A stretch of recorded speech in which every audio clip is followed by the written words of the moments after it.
চিকিৎসার নামে আস্তানা নাকি অন্ধকার নরক? নেশামুক্তি কেন্দ্রের অন্দরে তরুণীকে ঘুমের ওষুধ খাইয়ে লাগাতার শারীরিক নির্যাতনের ভয়ঙ্কর অভিযোগ ঘিরে এখন থমথমে গোটা উত্তর 24 পরগনার দত্তপুকুর এলাকা। খবরের কাগজ খুললে বা ইউটিউবে স্ক্রল করলে আজকাল নানা অপরাধের খবর চোখে পড়ে, কিন্তু মানুষের মন ও বিশ্বাসের সঙ্গে খেলা করে এই ধরনের পৈশাচিক কাণ্ডের কথা শুনলে যে কারো রক্ত হিম হয়ে যাবে। চিকিৎসার আশায় পরিবারের লোকজন যাদের হাতে নিজেদের ঘরের মেয়েকে তুলে দিয়েছিলেন, সেই আস্তানার কর্ণধারী যদি ভক্ষক হয়ে ওঠেন, তবে সাধারণ মানুষ কোথায় গিয়ে দাঁড়াবে?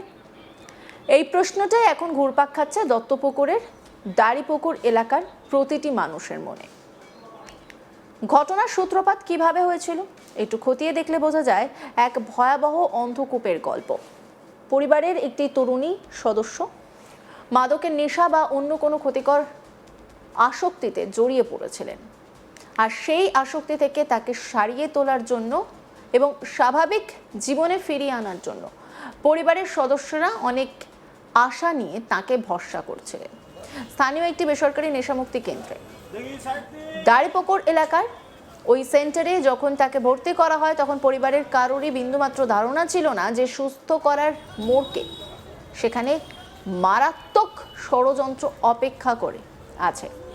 চিকিৎসার নাম করে সেখানে যা চলতো তা কোনো সভ্য সমাজের কল্পনাতেও আসে না। অভিযোগের তীর সোজা গিয়ে ঠেকেছে ওই নেশামুক্তি কেন্দ্রের কর্ণধার সন্দীপন মজুমদার এবং তার শাগরেদ ও সহযোগীদের বিরুদ্ধে। ভুক্তভোগী তরুণীর স্পষ্ট অভিযোগ, সেন্টারে ঢোকানোর পর থেকেই তার ওপর নেমে আসে অকথ্য মানসিক ও শারীরিক অত্যাচার। কিন্তু কিভাবে চলতো এই নির্যাতন?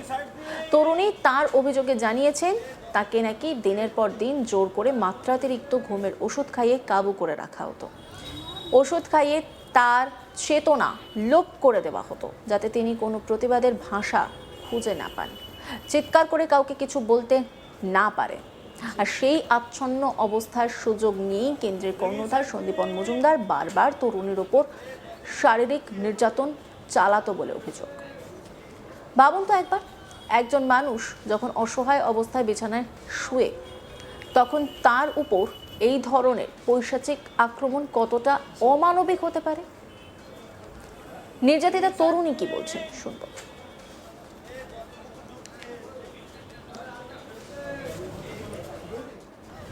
আমি রিহ্যাব সেন্টারে ভর্তি হয়েছিলাম করার কারণে আমার বাবা মা আমাকে ভর্তি করেছিল, কিন্তু সেখানে গিয়ে আমি কোনো ট্রিটমেন্ট পাইনি। আমার উপরে মানসিক টর্চার, শারীরিক টর্চার ভুক্তভোগী হয়েছিলাম। আমি আগস্ট মাসের 30 তারিখে ভর্তি হয়েছিলাম 2025-এ। সন্দীপন মজুমদার, উনি ওখানকার ওনার সেন্টারের। ওনার একটা মেল ইউনিট আছে উইংস ফাউন্ডেশন, আর একটা লেডিস ইউনিট আছে, সেটা হচ্ছে নিউ উইংস ফাউন্ডেশন। আমাকে লেডিস স্টাফ থেকে ওপর থেকে ডাক করিয়ে নিচে এনে আমাকে জোর করে আমার সাথে করতো। আমাকে ঘুমের ওষুধ খাইয়ে আমাকে অ্যাবনর্মাল বানিয়ে আমার এটা আমি ভর্তি হওয়ার একদিন পর থেকেই শুরু হয়েছে। প্রথম দিনও চেষ্টা করেছিল, কিন্তু আমি বাধা দিয়ে আমি চলে গেছিলাম। কিন্তু তারপরে আমার কিছু ফটো ওরা স্ক্রিনশট নিয়ে রাখে ক্যামেরার ফুটেজ থেকে, সেইগুলো দিয়ে আমাকে ব্ল্যাকমেল করে আমার উপর টর্চার চালায়। হ্যাঁ, সেটা ভিডিওগ্রাফি করেছিল সন্দীপন মজুমদার, এবং সন্দীপন মজুমদার তার খাস লোক অজয় সর্দারকে দিয়েও ভিডিও করিয়ে রেখেছিল। হ্যাঁ, আমি বলেছি। আমার মা খুব ভেঙে পড়েছিল, বলেছিল লিগ্যাল অ্যাকশান নিতে, কিন্তু আমি ভয়তে নিতে পারিনি। কেন, আমাকে অজয় সর্দার প্রতিটা মুহূর্তে থ্রেট কল করতো যে মেরে দেবো তোকে, করে ফেলবো যেদিনকে খুঁজে পাবো না। কেন, আমি তো ওখানে পেশেন্ট ছিলাম। মজুমদারের সাথেই আসতো, ও বাচ্চার ওখানে দাঁড়াতো, সন্দীপন মজুমদার আবার ওকে ডেকে ঢুকাতো ভেতরে। New wings foundation দাড়িপুকুরে।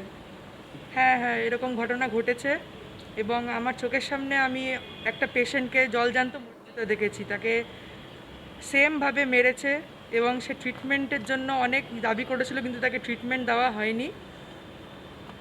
সে তাকে দিয়ে পুরো 3 তলার থেকে 1 তলা অবধি ঘর মোছানো করানো, ঘর ঝাড় দেওয়ানো করতে গিয়ে সে বাগানে মুখ থুবড়ে টবের ওপরে পড়ে গিয়ে মারা যায়। দিনের পর দিন এই অন্ধকূপের মধ্যে নরক যন্ত্রণা সহ্য করার পর অবশেষে সাহস সঞ্চয় করেন ওই তরুণী। সেন্টার থেকে বেরোনোর পর তিনি আর চুপ করে থাকেননি, সোজা পা বাড়ান দত্তপুকুর থানার দিকে। থানায় গিয়ে পুলিশ প্রশাসনের কাছে তিনি সম্পূর্ণ ঘটনার কথা জানিয়ে একটি লিখিত অভিযোগ দায়ের করেন। তরুণীর এই সাহসিকতার জন্যই অবশেষে মুখোশ খুলে পড়ে ওই ভণ্ড চিকিৎসকের। অভিযোগ পাওয়ার সঙ্গে সঙ্গেই নড়ে চড়ে বসে দত্তপুকুর থানার পুলিশ। ঘটনার গুরুত্ব বুঝে পুলিশ কাল বিলম্ব না করে তদন্ত শুরু করে এবং দ্রুত অভিযান চালিয়ে নেশামুক্তি কেন্দ্রের মূল কর্ণধার সন্দীপন মজুমদারকে গ্রেপ্তার করে। পুলিশ সূত্রে খবর, সোমবার 28 জুলাই ধৃত সন্দীপন মজুমদারকে কড়া নিরাপত্তায় বারাসাত আদালতে তোলা হয়। আদালতে বিচারপতির সামনে পুরো বিষয়টি তুলে ধরে পুলিশ 5 দিনের পুলিশি হেফাজতের আবেদন জানায়। উভয় পক্ষের সওয়াল শোনার পর আদালত অভিযুক্ত সন্দীপনকে 5 দিনের পুলিশি হেফাজতের নির্দেশ দিয়েছে। আইনজীবী কি বলছেন শুনবো। 26 তারিখ একটি মেয়ে ভিকটিম তিনি আসেন আমার কাছে এবং বলেন যে দত্তপুকুরে একটি রিহ্যাব সেন্টার আছে। রিহ্যাব সেন্টারটার নাম হচ্ছে নিউ উইংস রিহ্যাবিলিটেশন সেন্টার।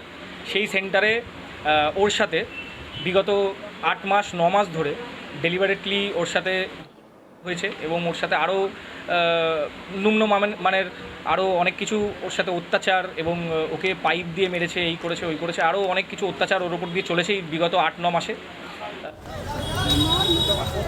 এই নিয়ে যে রিপোর্ট তুলে ধরেছেন আমার কলিগ দীপক দেবনাথ, দেখব।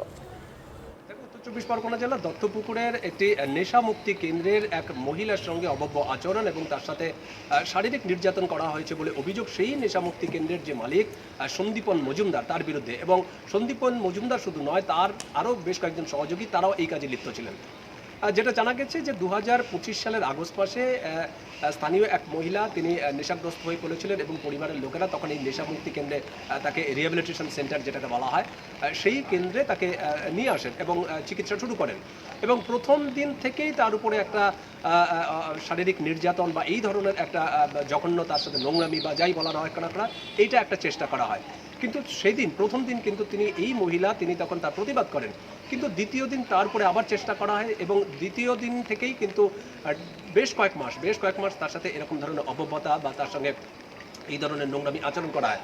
এবং অবশেষে অভিযোগের প্রেক্ষিতে সেই সন্দীপন মজুমদার এবং তার এক সহযোগী এই দুজনকে কিন্তু গ্রেপ্তার করা হয়েছে এবং গতকালকে তাহলে আমরা দেখলাম যে বারাসাত আদালতে তাদেরকে তোলা হয়েছে।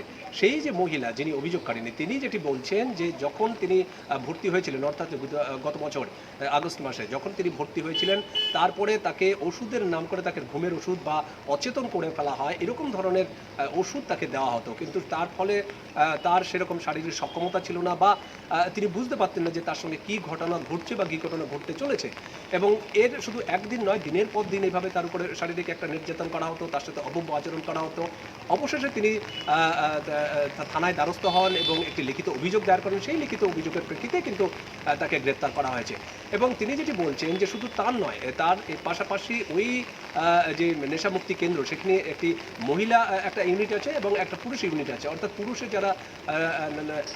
যারা নেশাগ্রস্ত ছিল তাদেরকে একটা সেন্টারে ভর্তি করা হতো এবং মহিলারা যারা নেশাগ্রস্ত ছিলেন তাদের সেই নেশামুক্তির জন্য আরেকটি রুমে অর্থাৎ আরেকটি ইউনিটে ভর্তি করা হতো। কিন্তু সেই মহিলা কেবল একাই নয়, এছাড়াও আরও একাধিক মহিলা তাদের সাথেও কিন্তু এই ধরনের অসভ্যতা বা এই ধরনের নোংরামি আচরণ করেছিলেন এই সন্দীপন মজুমদার, যিনি ওই নেশাগ্রস্ত যেই সেন্টারটি আছে সেন্টারের মালিক, এবং তার যে আরও বেশ কয়েকজন সহযোগী, বিশেষ করে আরেকজন অজয় সর্দার যিনি মূল সহযোগী এই সন্দীপন মজুমদার। এই দুজন মিলে তাদের সাথে অন্যায় করতো, তাদের সাথে নোংরামি আচরণ করতো, অপব্যবহৃত করতো এবং পাশাপাশি তার সে ভিডিও করে রাখা হতো, তার সে ছবি করে রাখা হতো এবং পরবর্তীকালে তাদের হুমকি দেওয়া হতো যে এই ঘটনা যদি বাইরে কাউকে জানানো হয় তবে কিন্তু তার পরিণাম ভালো হবে না, এরকম ধরনের হুমকি। এবং স্বাভাবিকভাবেই যেই মহিলা অভিযোগ করেছিলেন সেই মহিলা স্বাভাবিকভাবে চুপ ছিলেন। এবং তুমি জানো যে রাজ্যে যখন পরিবর্তন হয়েছে তার মনে একটা সাহস জুগিয়েছে এবং বাড়ির সদস্যরা যারা এতদিন ভয়ে সিটিয়েছিল তারাও কিন্তু মুখ খুলতে শুরু করেছেন। এবং অবশেষে তিনি যখন দত্তপুকুর থানায় একটি অভিযোগ দায়ের করেন, সেই অভিযোগের প্রেক্ষিতেই কিন্তু এই সন্দীপন মজুমদার অর্থাৎ যার বিরুদ্ধে মূল অভিযোগ যেটি সেই নেশামুক্তি কেন্দ্রের যিনি মালিক তাকে গ্রেপ্তার করা হয়েছে। পাশাপাশি তারও যে সহযোগী অজয় তাকেও কিন্তু গ্রেপ্তার করা হয়েছে এবং গ্রেপ্তার করার পর তাদের দুজনকে কিন্তু কালকে আদালতে তোলা হয়, কিন্তু আদালতের তোলার সময় তাদের কিন্তু কোনো মন্তব্য করতে চাননি এই বিষয়ে, তাদের প্রশ্ন করা হয়েছিল কিন্তু কোনো ব্যাপারই এই বিষয়ে মন্তব্য করেননি। কিন্তু যেই অভিযোগকারিনী সেই মহিলা কিন্তু জানিয়েছেন যে তার সাথে কীভাবে এতদিন দিনের পর দিন একটা নোংরামি কাজ চলে যেত। তিনি পরিবারকেও জানিয়েছিলেন, কিন্তু যেহেতু এই দুইজন অর্থাৎ সন্দীপন মজুমদার এবং অজয় সর্দার তারা যেহেতু ভয় দেখাতেন, তারা যেহেতু হুমকি দেখাতেন, ফলে পুলিশের কাছে তারা যাওয়ার সাহস পাননি। অবশেষে তারা মুখ খুলেছেন, তারা পুলিশকে জানিয়েছেন, লিখিত অভিযোগ দায়ের করেছেন এবং তার ভিত্তিতেই কিন্তু এই দুজনকে গ্রেপ্তার করা হয়েছে। অন্যান্য খবরে আপডেটের জন্য অবশ্যই নজর রাখুন আজ তাক বাংলার ইউটিউব স্ট্রিমিংয়ে। লাইক, কমেন্ট, শেয়ার এবং সাবস্ক্রাইব করতে ভুলবেন না।